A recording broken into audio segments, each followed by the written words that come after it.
Welcome to A Bit of Thought, the podcast. I'm Elizabeth. I'm AJ. And before we go any further, we just want to give some appreciation and thanks to those of you who've tuned in to our 2 previous episodes. We got a lot of feedback, and we're really happy with all the feedback and positivity that we've received from you guys. And we're glad that, many of you found the content relevant, and we hope to give you some more episodes in the future. Yeah, definitely. We're grateful that you're able to take time out of your days and pay attention to what we have to say and our thoughts. So thank you very much. We appreciate it. All right, so let's get started with today. So kind of to start off with our usual icebreaker. Sure. Today's question was, what is your favorite album? And we kind of both came to the same conclusion. My favorite album, or one of my favorite albums of all time, is Michael Jackson's Thriller from 1982. And I think you would agree that's probably in your top Yeah. 3 at least. It's probably well. the most iconic. I wouldn't say it's my favorite, but maybe the most iconic. Okay, yeah, absolutely. We can agree on I that. actually have it right here. Just skip it. And as we did research for this episode, we got into some of the background with the album Thriller. It's considered a cultural landmark. We've all heard all the attributes that it has received over the years, the best-selling album of all time. But more than that, more than sales, it's such an iconic album because it literally changed American culture. There's a documentary on Netflix on the making of Thriller where they mentioned that in the music industry, there's before Thriller and after Thriller. Yeah. And when you get deeper into the album's history and development, you realize that is actually very true. One of the things it did was it broke down racial barriers. So before Thriller, you can think of music in America to be kind of segregated, the way that society was segregated in the 60s prior Black to the and white. civil rights movement. So, if you were white, you had your kind of music that you would listen to. If you were black, you had your kind of music that you would listen to. You had white clubs, black clubs, and they played different music. You had channels for black music and channels for white people music. But Thriller changed the game. So Michael actually started breaking down those barriers with his previous album, which is Off the Wall, which is also one of my favorite albums of all time. But Off the Wall, they noticed that a lot of people that normally wouldn't buy quote unquote black music started buying into Off the Wall. Okay. But Michael wasn't happy that he got nubbed the Grammy Award for Off the Wall. So, he said he was going to come back stronger and get the Grammy. So he did Thriller in 1982, and we've all seen the photo where he's holding like 9 Grammys on one night, 8 or 9 Grammys. Yeah. But the album, more importantly, broke down racial barriers. It was one of the first albums that was marketed. It was to appeal to all types of people in America, not just whites, blacks, but anybody and everybody. And, we've all seen, the huge success that it's had, not only in the United States, but worldwide. I mean, you practically can't go anywhere in the world without somebody knowing Michael Jackson or knowing about Thriller. So it's iconic. It's considered a cultural landmark because it's so important. And as we were doing our research for this, we ran into some information that I found very interesting. So far on the podcast, we've talked about data and information, how I consider data and information a sort of divine language. Yeah. The universe itself, when you really boil it down to its pure essence, is basically made up of bits, ones and zeros. Yeah. Reality itself is made up of this type of data and information. So then we talked about, in the second episode, about breaking down inherited beliefs and going out there and exploring things on your own. And I feel like this episode is going to kind of tie those two things together because I was inspired by Thriller and the efforts that we have gone through preserving it as a cultural artifact for future generations to be very similar to the biblical text, and this is Yeah. where that data, that information comes in. And we've talked about before in other settings about how data is able to make the picture clearer in an allegorical sense, right? Yeah. So the more data, the more information you have about a particular subject, the more you'll be able to understand and appreciate the subject or the artifact. As an example, if you take a picture with your iPhone on the lowest setting, you'll be able to make out what the picture is of. You'll be able to see what it's about. Yeah.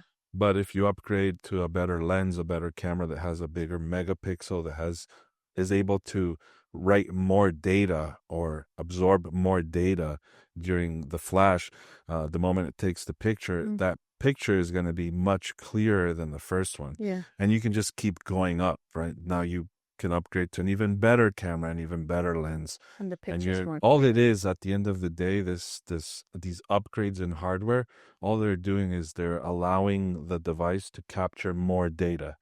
The more data that the camera is able to capture, the clearer and more focused the picture is going to be. Yeah. And this kind of applies to everything, movies, right? You can watch a movie, in old school VHS, Hmm. but if you watch that same movie on a 4K transfer, Ultra HD 4K transfer Blu-ray on a TV that's capable of rendering 4K resolution, you're going to be blown away by the amount of detail that we were missing out I know as we back were then. growing up with VHS. Yeah. Music is the same thing. You can listen to a cheap MP3 stream online.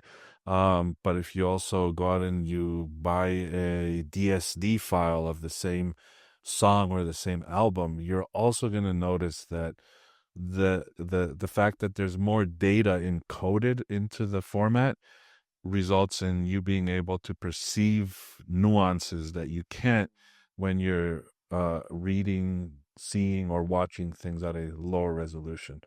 And what am I trying to say by that is that I think that applies to the biblical text, right? We've been talking about data, as I said, being fundamental to reality.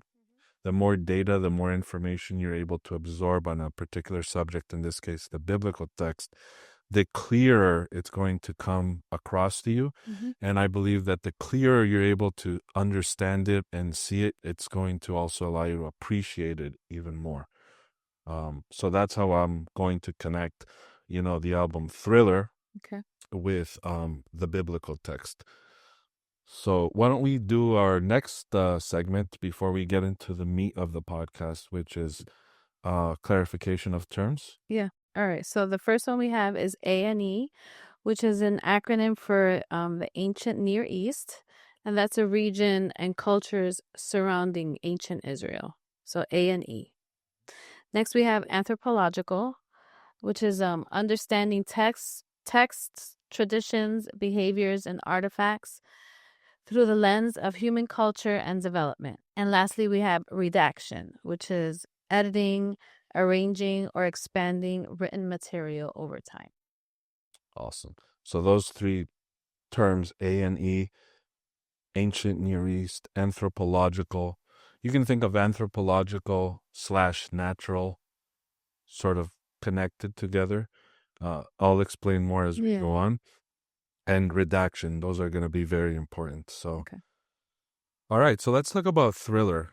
We've sort of tentatively titled this episode From Scrolls to Thriller, What Makes a Cultural Icon Endure. We've talked about the fact that in our culture, not just in our culture, but in our families, in our communities, and even at a personal level, the biblical text or the Bible, it enjoys a privileged position, right? We've invested it with authority, with divine authority. Mm-hmm. We've invested it with huge importance and relevance.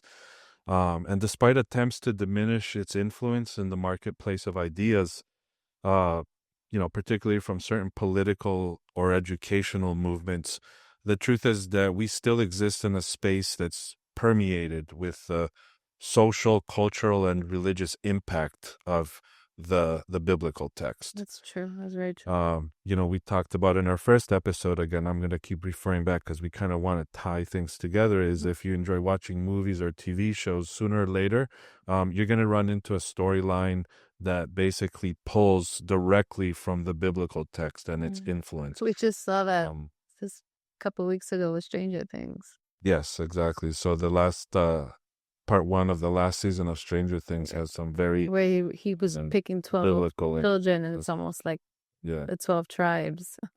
yeah. That's You picked that up right away. yeah.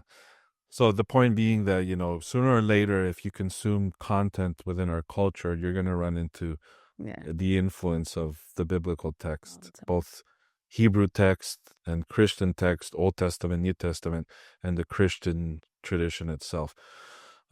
Now, that's great. I love that. I think the biblical text holds that place in our culture, and it's very well deserved. It rightfully so. It's been hugely influential in developing our societies and our cultures. It's developed, Western society, the freedoms that we enjoy, our judicial system, our healthcare system, all that in one way or another has directly been influenced by the Judeo-Christian tradition and the biblical text. Now, one of the drawbacks of the biblical text enjoying this privileged position in our society is that many of the mundane or anthropological characteristics of the biblical text tend to take a backseat to the more supernatural, divine, or religious features that we've assigned to it. So, regardless of what your views on the biblical text are, like if it's the word of God, if it's inspired by God, verbally inspired by God, literally inspired by God, irregardless of that, the fact remains that there's many natural and anthropological explanations for a lot of why the biblical text has endured so long, and why it's still relevant and will continue to be relevant, right? And I don't think that exploring those natural anthropological explanations or characteristics in any way, shape, or form should diminish No. our views of it. If anything, it should, again, data should help you see things with a clear understand things much clearer, and appreciate them because you have more focus, you have more data to absorb, you have a better picture overall. I want to get into some of the real world explanations of the biblical text's lasting influence on our culture, specifically our culture, but also humanity in general. And this is where thriller kind of ties in. So in our day and age, culturally significant content tends to enjoy a certain level of privilege in terms of efforts to preserve and catalog that content. 1982's Thriller by Michael Jackson, which we talked about a little bit at the opening, is a perfect example of that. We talked about how it's a cultural landmark album. It literally changed the cultural music is before or after Thriller. We've all heard the accolades at some point or another. It didn't just sell a huge number of copies. It literally changed the cultural landscape to the point where, as a society, we collectively decided this content is so important that we need to make efforts to preserve it. We don't want to lose it in some catastrophic event, some, apocalyptic event. We don't want to lose it. We want to be able to preserve it. And as I was doing research for this episode, I got into the weeds a little bit of what are some of the efforts that we've made as a society to preserve Michael Jackson's 1982 Thriller.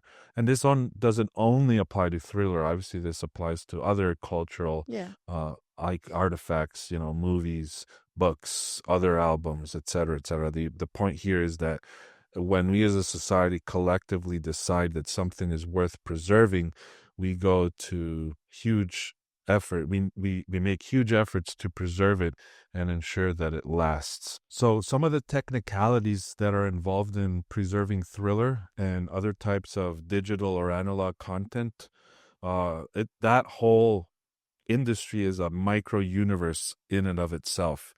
It's an industry we never really think about. Like we just play Thriller on Apple Music or Spotify or Amazon Music or YouTube, whatever. But we don't really stop and think like, wow, like, well, how is it that I'm able to play this album that's 43 years old now just by clicking a button?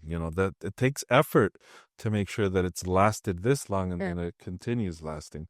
So for example, the original multi-track master tapes, they're preserved in temperature and humidity controlled environments to prevent deterioration of the glue or the binder that holds the oxide particles together.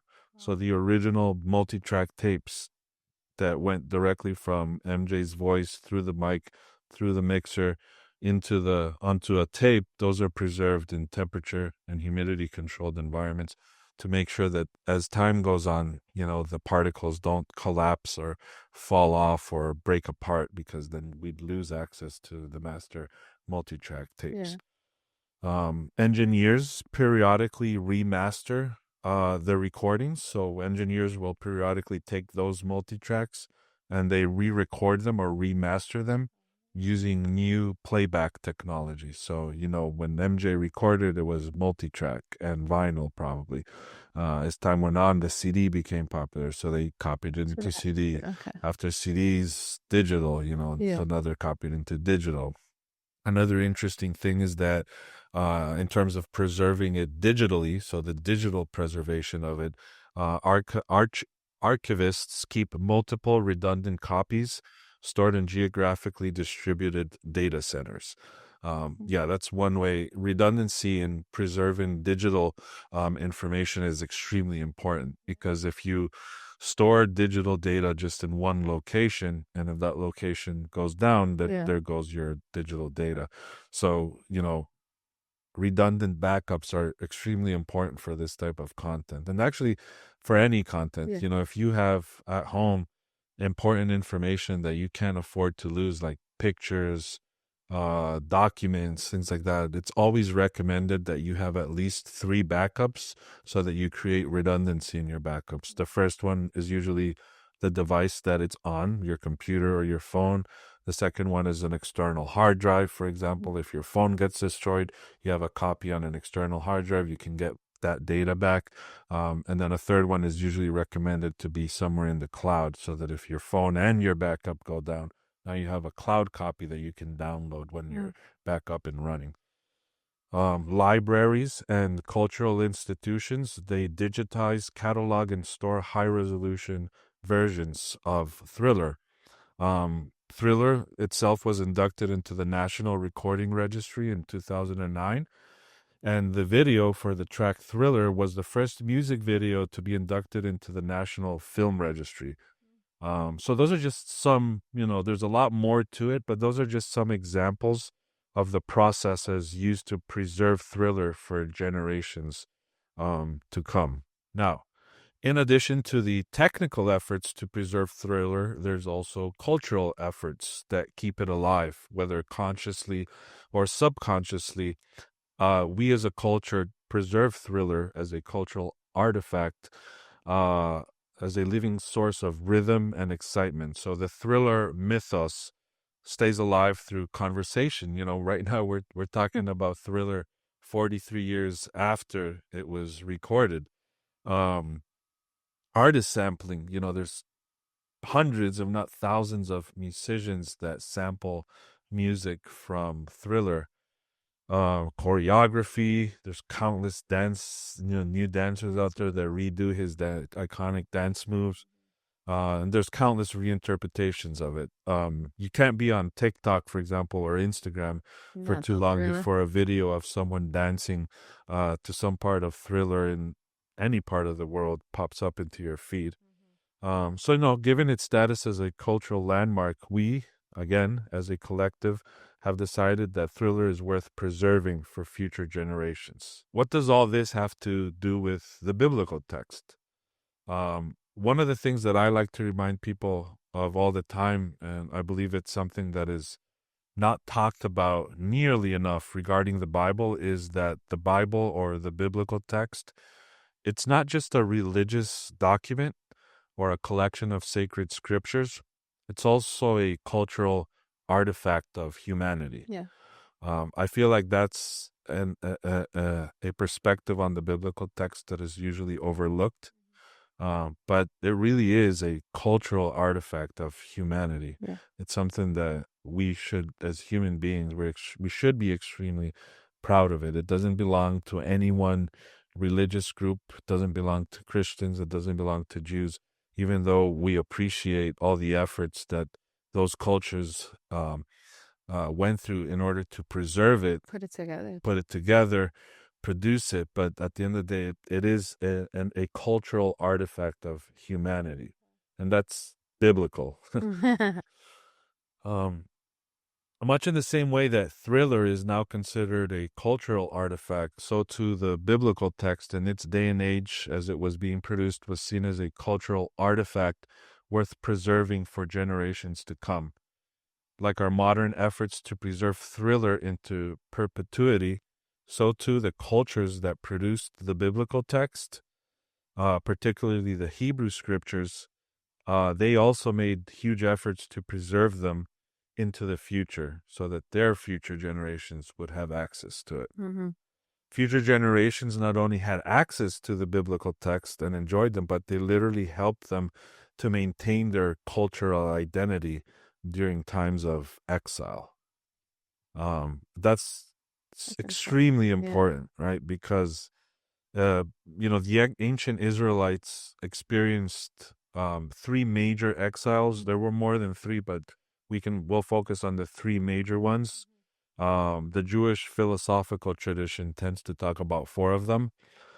These are going to be the Assyrian exile in 722 BCE, the Babylonian exile between 598 and 586 BCE, and the Roman exile, which happened 40 years after Jesus of Nazareth in 70 CE. Now, the Jewish philosophical tradition does also count the Persian and Greek exiles as periods of major displacement.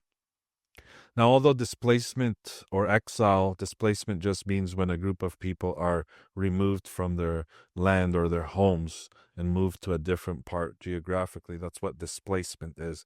Um, they weren't rare, exiles weren't rare per se in the ancient world. The ancient Israelites do stand out because despite these multiple periods of exile or displacement, they managed to not only maintain their national, religious, and cultural identities, but they forged an even stronger national and cultural sense of identity. They forged stronger national and cultural bonds because of this. So the Hebrew scriptures sit right at the center of this effort to preserve their national, cultural, and religious identity, even when they were exiled from their homes. Yeah.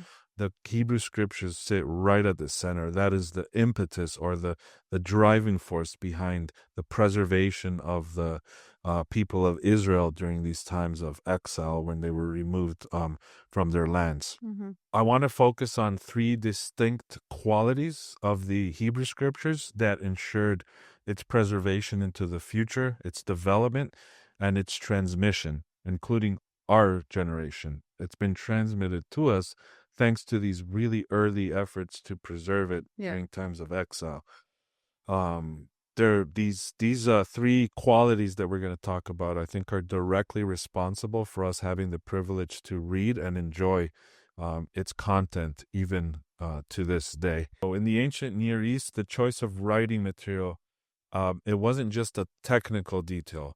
It literally determined whether a tradition lived, traveled, or died. Yeah. So what do I mean by medium?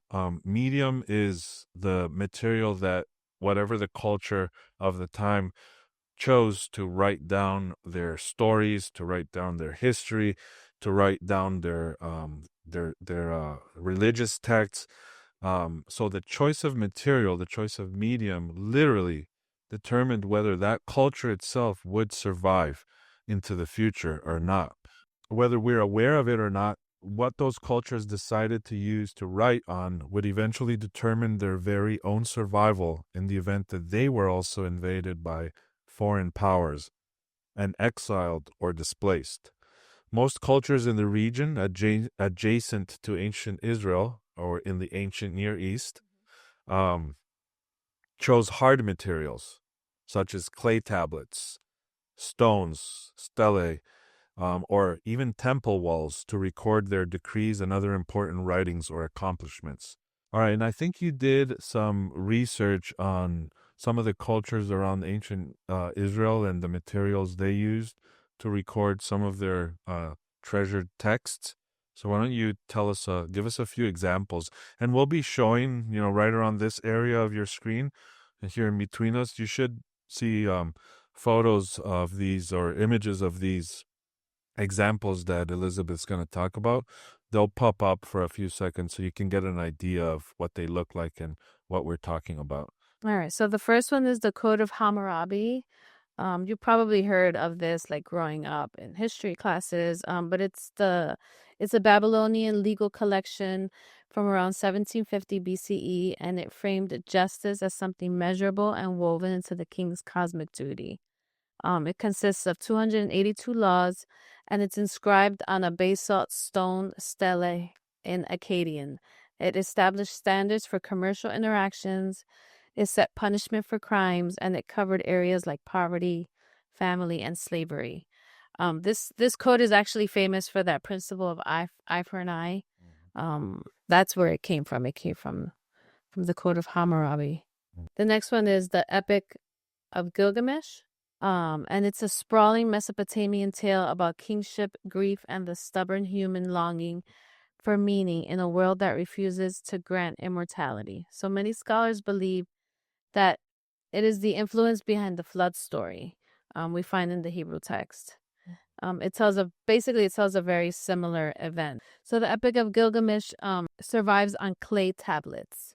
And it was baked and it was kept alive from millennia, and it was left fractured and gap filled whenever a tablet cracked or eroded or broke under the simple weight of time. The last one was the royal inscriptions of Karnak, Egypt's monumental way of declaring that pharaohs didn't just rule the land. They choreographed the cosmos through victory, ritual, and divine favor etched into public memory. These were carved into limestone walls and pillars whose sheer exposure to the sun, wind, and human urge to deface has worn away proportions of the narratives. Okay, that's good.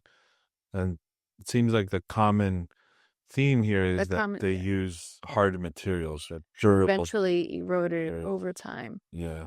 So you have stone tablets, the stele, stone temple walls. So while you could see while these inscriptions were definitely carved into durable materials, as you mentioned, basalt, stone walls, clay tablets, other hard mediums were used. One thing with these types of materials is that they're static due to their sheer size and weight and location. You can't move them around easily. They were just there. So once they get erected, they kind of stay in place. You can't move them easily. These mediums, because they're so durable and hard and resistant, like hard material, they're anchored to that specific location. They're usually tied to state powers, so they're near temples or palaces, and they're always near headquarters of the current elites. But this also means that because they're static, they can't be moved easily. They're vulnerable to being destroyed by the next invading kingdom, which is one of the first things in the ancient world that kingdoms would do when they conquered other kingdoms, is they begin by destroying their artifacts. Because that was one way of wiping the previous kingdom, erasing them from history. Showing power. They're not going to leave their inscriptions standing when they've taken over. They just destroy them. So that's one of the vulnerabilities of hard material like stone tablets and temples, is that they're easily destroyed by invading kingdoms. Well, they're also destroyed by the environment too. Absolutely. The temple inscriptions at Karnak is an example of that. Like I said, we'll show images of it here. You'll notice that over time, those inscriptions they start fading away. People over time write over them, scratch over them. So they're not resistant to the elements, to time, and definitely not resistant to invading kingdoms. Yeah, so like I said, the next kingdom would invade and they would topple over the monuments, remove them, and store them away, many times chisel them out, and literally rewrite history to their liking. So there's actually examples of some of these materials where another kingdom comes over, invades, and writes over what's already on the stone. Wow. Yeah, so they chisel their own story into it. The interesting thing is that Israel uh, decided to use something different. They didn't settle on a hard material like clay tablets, stone tablets, stelae, monuments, temple walls. The scholarly consensus is that the stories initially circulated orally. As writing became widespread, Israel again didn't choose a hard material. Instead, they chose papyrus and parchment scrolls. That's That's extremely important. important in the survivability and transmission of the Hebrew scriptures. Uh, these materials, papyrus and parchment scrolls, some of their qualities are that they're light, right? They're light, they're portable, they're easy to conceal, they're easy to transport, and most of them were Roll it. stored in rolls. That's why they're called scrolls. In fact, I think Luke says that at one point Jesus is in the synagogue and he stands up to read from the scroll of Isaiah. So I can picture, Yeah. the Chosen does a good job with that scene because they actually show how they unscroll the scroll and he reads a portion and then it gets rolled up again and gets put in its location. So papyrus and parchment scrolls were light, portable, and easy to conceal or transport. Remember, we talked about Israel facing many exiles due to their geographical location. Mm. They were in the Levant, so they're in that piece of land between the kingdoms of the north, like Assyria, Babylon, Persia, Greece, and the kingdoms of the south, like Egypt, right? Okay. So they were there was What's the Levant? it's the area where Israel is today, Israel, Jordan, Syria, Okay. Lebanon. Okay. So that piece of land right there was extremely important because kingdoms traveled through there all the time, right? Because to the east of the Levant or to the east of Israel is desert. Ah, So it's okay. much easier if you're trying to get from the south, you're trying to get to, for example, Babylon. It's much easier to just cut through Israel and go like that than to go through the hard desert. Got it. So they found themselves in these situations quite frequently where they Mm. were being invaded by foreign kingdoms. Mm. But again, their sacred scriptures, their stories, their foundational stories were recorded on a material that, as we said, was light, transportable, easy to conceal, and portable. This mattered extremely because during the three major exiles, they were able to travel with their scriptures. Today, we take for granted that, we No. can pick up a book and take it with us. We can pull up a book on our phones. But in the ancient world, these materials were not really used to write down sacred scriptures or foundational stories. Papyrus and parchment was mostly used for common things like receipts, like blue collar stuff. Okay. Whereas the elites, the powerful rulers, they always wanted things written on stone because it's majestic and it Mm. looks powerful. And, but the Israelites, I don't know why. In the I don't end, think they there's a reap the scholarly benefits. consensus if it was because it wasn't because they were poor. We don't know exactly why they chose that material, but that's the material that they chose. And thankfully so, because it Yeah. allowed them to preserve their scriptures. But even more importantly than preserving their scriptures, it allowed them to maintain their identity, even when they were kicked out of their land, Yeah. their homelands, right? So they maintained that identity anywhere they were kicked out into the world because they were able to bring their scriptures with them. And their scriptures were a unifying force Mm. that determined their national, cultural, and religious identity. So having it with them means that while they're exiled, the leaders of the community can continue teaching children, continue teaching younger generations the stories, the foundational stories of Israel, their sacred scriptures, and the children are able to maintain, that identity that connects them to their parents and Mm. connects them back to the land. Wow, that's so Um, important. Another thing that papyrus and parchment, a characteristic of it is that it encouraged copying. So they were able to make copies of their scriptures. There wasn't one monument with, for example, the Ten Commandments. This was written on parchment and papyrus, the story. I know in the story God writes Yeah. on tablets, but Okay. the story itself is preserved on papyrus and Ah. parchment. They were able to make copies of this story and continue teaching it and telling it to the other generations because the material allowed copying, right? It was easier to open a scroll next to an empty scroll and copy over the text Yeah. than, have it on a monument and Or then to try to walk around copy it into tablets. another stone or to walk around with tablets. Exactly. That's why we know that multiple synagogues around the ancient Near East maintained their own copies of the sacred scrolls, the sacred scriptures. So synagogues spread out through the different empires of the time, the Greek, the Persian, Assyrian, Babylonian, Roman. There's synagogues around that whole area Mm. over time. They each have copies of these scrolls, of these scriptures.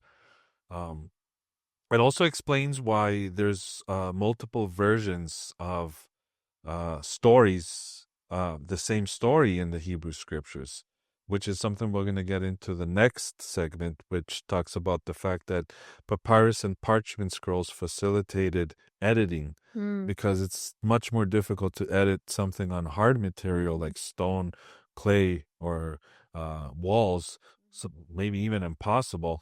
But parchment allowed for redacting and editing and Okay. addition.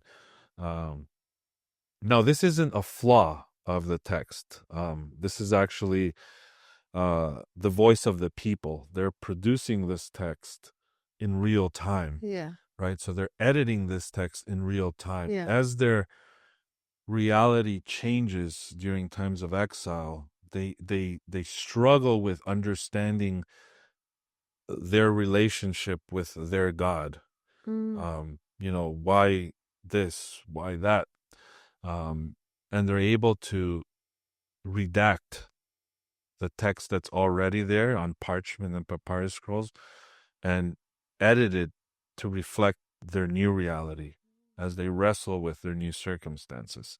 Now, the portability of the text allowed Israel to survive even when land, king, and temple were gone.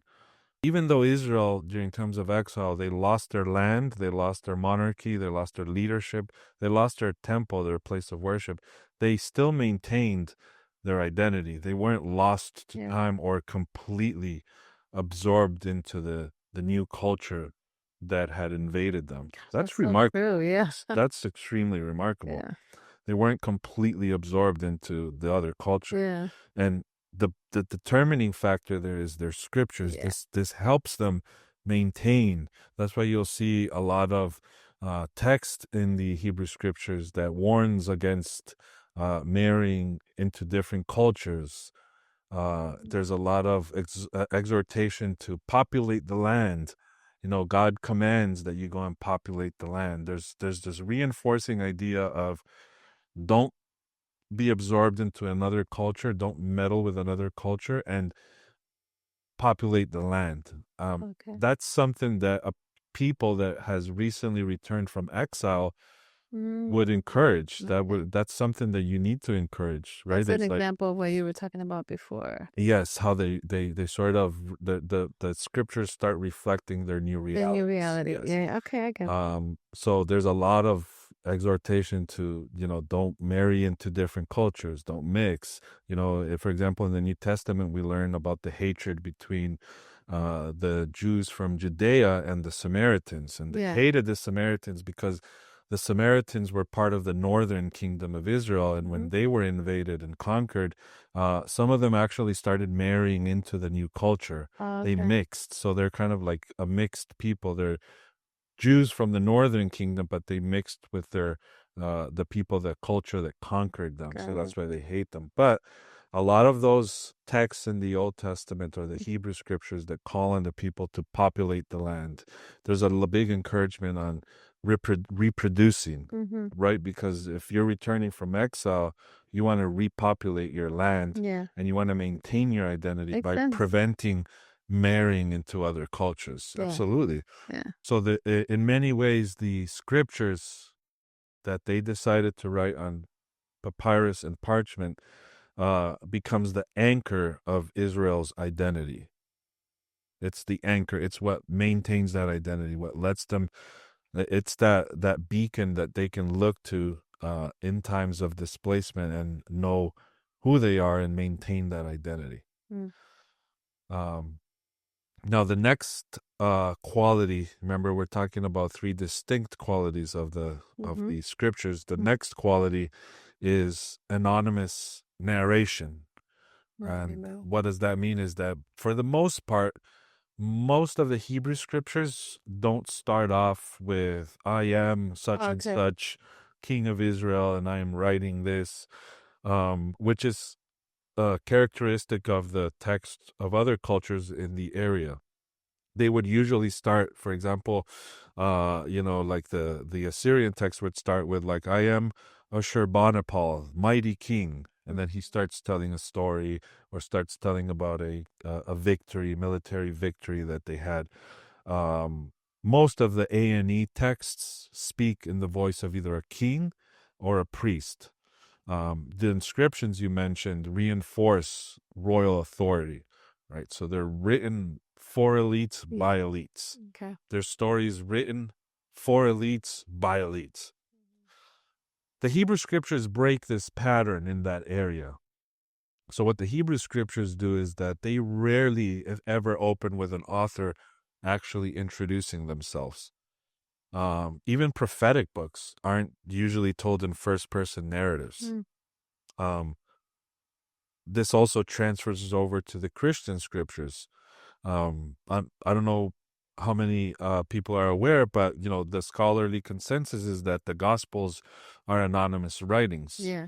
The addition of according to Matthew, according to Mark, according to Luke, according to John, those titles get added later on.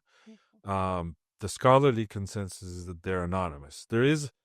There are good arguments suggesting that the titles were always part of it. I personally don't find them very convincing. There's a small number of scholars who argue that. Okay. I think that the data uh, support the conclusion that they were anonymous writings, and I think that would make sense considering that you remember the Christian movement early on is basically branching out of ancient Judaism. It's a Okay. cult that Yeah. breaks off. So that would make sense Yeah. because the Hebrew scriptures are also written with anonymous So narration. it would be very similar. Exactly. Yeah. That makes sense. The intention of that usually was that the authors wanted the story itself to be the highlight, the Not who focus, wrote it. not who wrote it. Okay. Because when you identify the writer, you can, even before anybody actually reads the rest of the text, you could already color their perception of the text. If you say, "I am Ashurbanipal, king of Assyria," for example, whatever you're going to read later, Yeah. it's going to be important to you because it's literally written by the king. Yeah.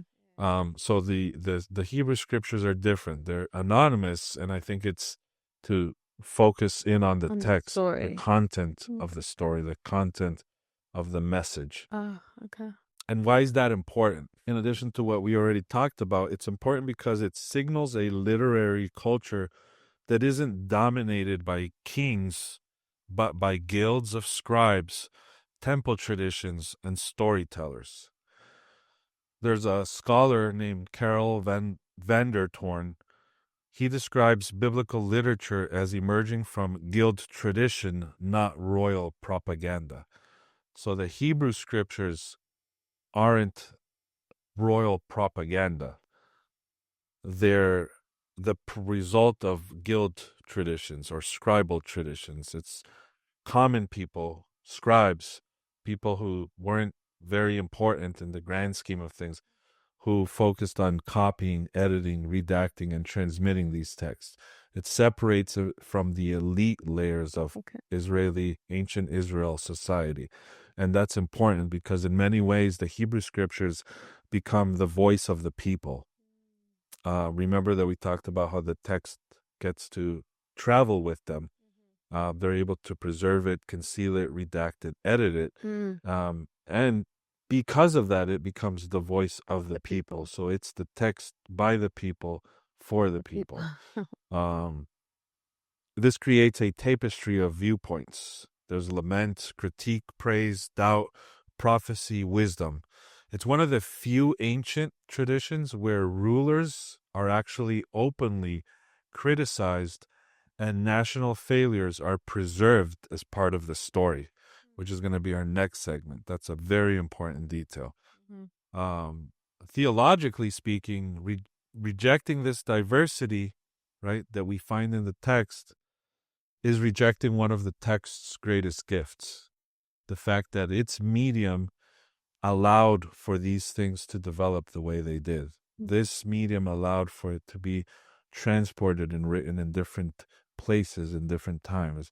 It allowed for stories to be expanded upon, edited, sometimes changed in order to adapt to the new reality that they were faced with. Okay.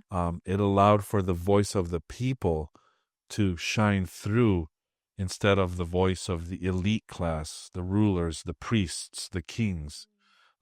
It allowed for the people, given that it's the voice of the people, it allowed for criticism of the elite class, which is very rare in the ancient world, for a text to criticize their own rulers, their own kings, their own monarchs. Okay. Which is the last segment that I want to focus on, which talks about that third quality, which is the courage to confront defeat. Okay. Most cultures in the ancient Near East used defeat as a setup for triumph. For example, the Assyrian annals always spin loss into victory. The Mesha Stele in Egypt uses humiliation only to set up later triumph.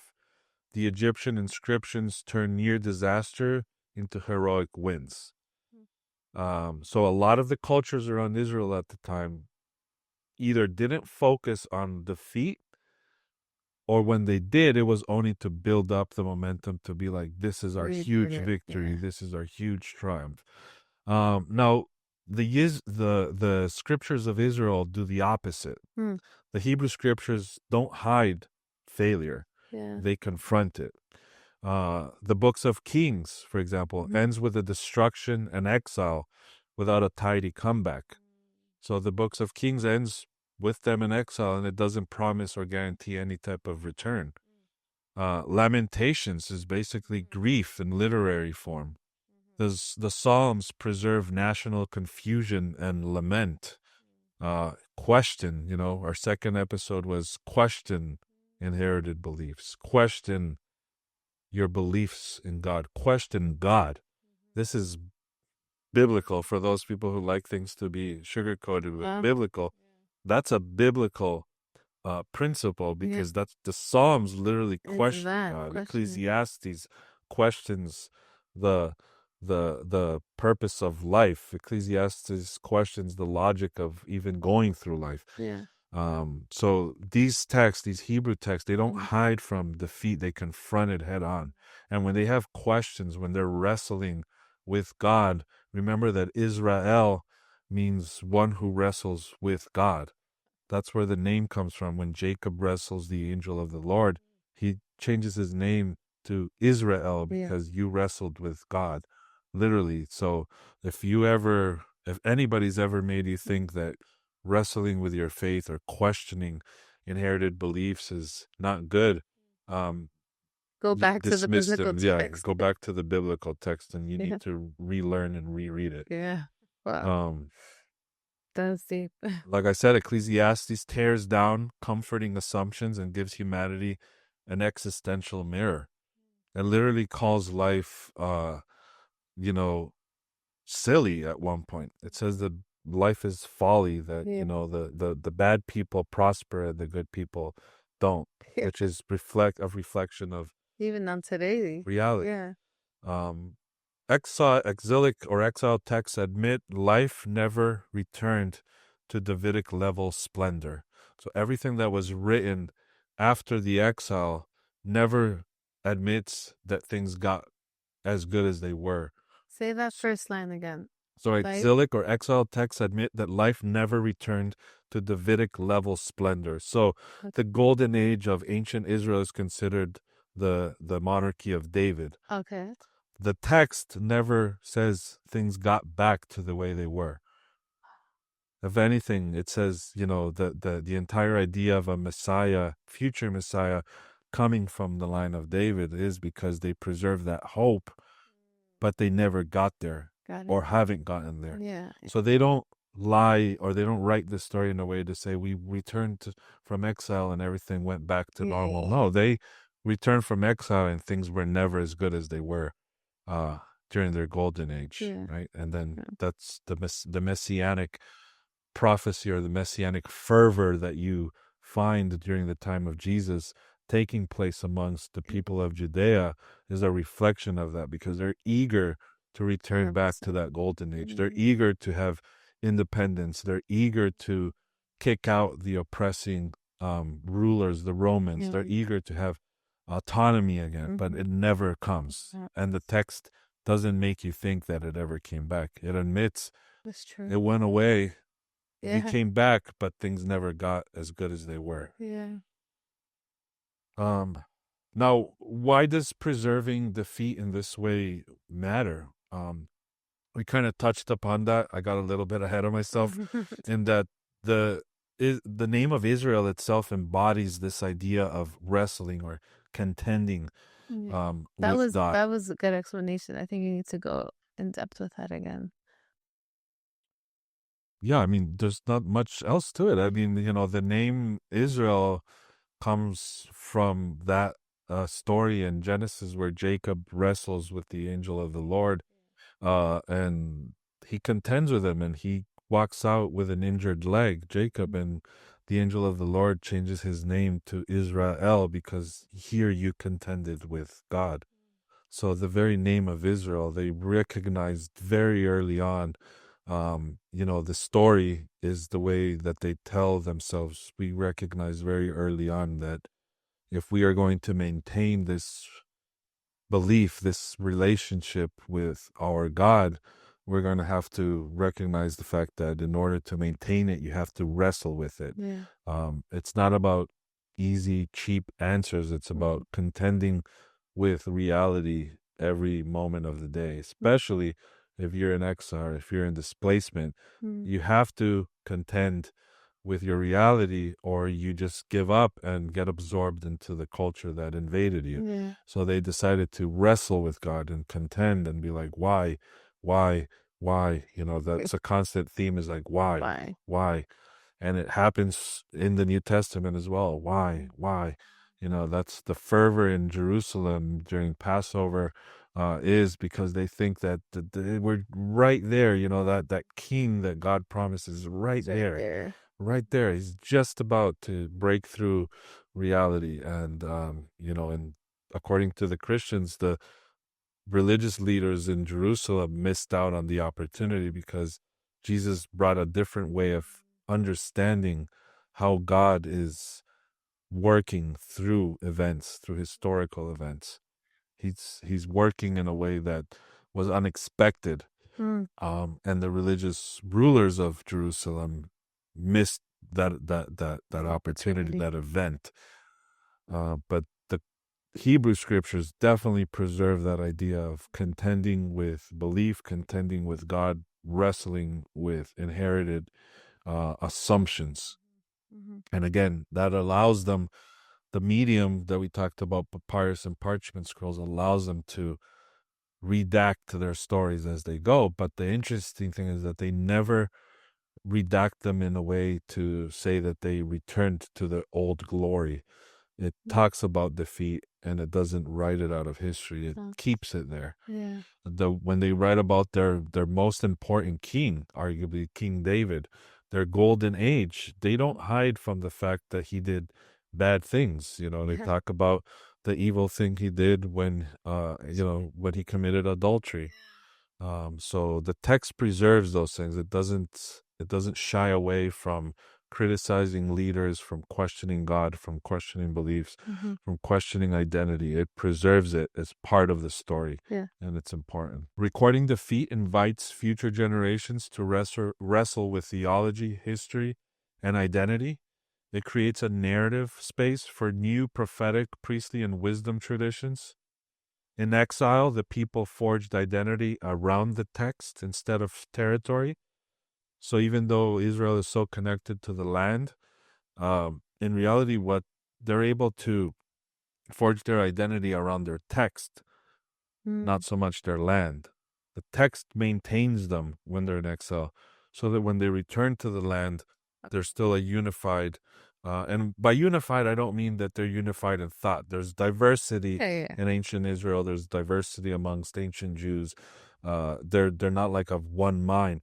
But what I mean is they maintain a national, cultural, and religious identity while in exile because of their text, which allows them to return to the land and continue being Israel. In many ways, their scriptures become their portable homeland that outlived every empire that conquered them. Mm. So, all the empires that conquered Israel through history, where are they now?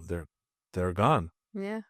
Israel persevered even Wow. to this day. It's Yeah. obviously much different than ancient Israel. I'm not trying to make the connection between modern Israel and ancient Israel because I think that's a They're mistake. different. But their culture, their text has uh, been Yeah. preserved Mm-hmm.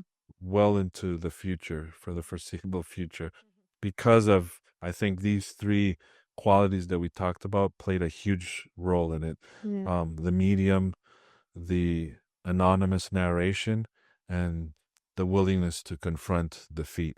Yeah. So why don't you close us off?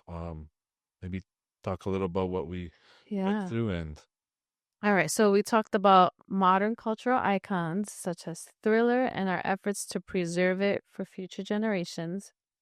We talked about the three distinct qualities in preservation and transmission of the Hebrew scriptures, like you mentioned, the medium, the anonymity, and confronting defeat. And we talked about how these three qualities ensure that not only the text survive into perpetuity, but that the people of Israel as a whole survive even to our day, unlike the many neighbors or invading kingdoms of those times. We talked about the importance of learning to appreciate the biblical text, not just from supernatural, religious, or divine perspectives or views, but from also natural, anthropological, and logical perspectives. And we talked about learning to take the text seriously, not just religiously, and how this will open up a whole new world of understanding in our relationship and appreciation of the text. absolutely. Now, we outlined in our introduction episode that we're not here to present exhaustive treatments of these very complicated Mm. subjects.